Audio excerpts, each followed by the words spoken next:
In a photo spread in Jewish humor magazine, Heb, Roseanne Barr, that's the name of the magazine, Roseanne Barr casts herself as a domesticated Adolf Hitler in a kitchen, and in one photo prepares to bite into a, quote, burnt Jew cookie.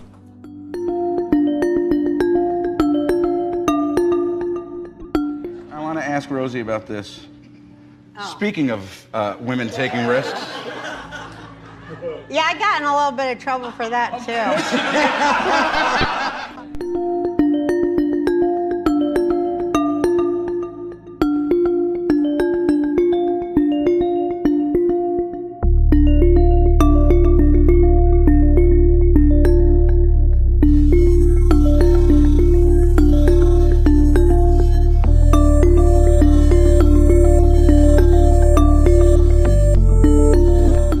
Moving off of this Holocaust, there's been about 50 of them since then. That's what I'm kind of trying to say is like, Jesus Christ, it's so fucking every day now, Holocaust.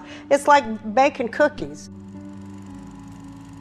Well, there are always going to be people that when you do a Hitler joke, you make a Jewish joke, that are going to say, you shouldn't do this. He has my philosophy, so I think he's right, obviously. You bring it around with humor. You remind everybody with humor what's happened, what's been done. And that makes it, if you laugh at something, you've won already.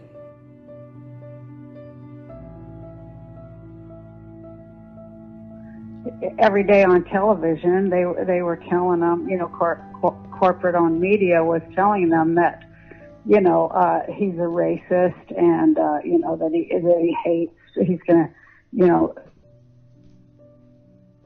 those are not things he said, and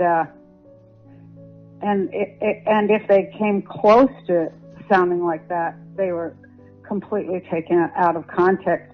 But it kind of makes me sad because then people didn't investigate any further. Once they heard the imposed term racist or homophobic or a lot of other code words that, you know, we've been programmed by mind control of bad people. I'm just going to say bad people with bad intent. You know, they hear these code words, and code words, if you know about MK Ultra mind control or any kind of mind control. Yep. MK Ultra, of course, being the most successful one. When you study it and you know about how code words work and the absolute power of words, sometimes it's to make people act. Some code words make people act, and other code words make people silent. So, you know, nobody wants to be called a racist or a homophobe or, you know, and you know, I don't know, you know, they don't want to be called a hater or an ignorant bigot, you know. And so once they hear that, they think it's true. No matter if they were saying that about, you know, anybody. Well, the fear anybody machine at all, just the accusation itself is so powerful that it evokes a response. I'm not running to take votes from Obama. I know that Obama supporters are not capable of changing their minds.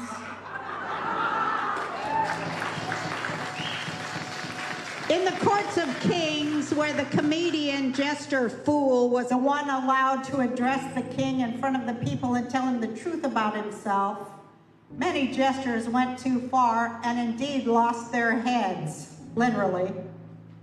Being a comedian is not one of the best and safest ways to make a living. To that I can attest. But all comedians know that a good joke doesn't work without a ring of truth to it.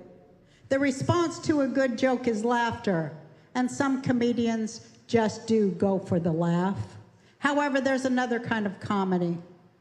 There's the kind that speaks truth to power, and not to pacify the victims of power.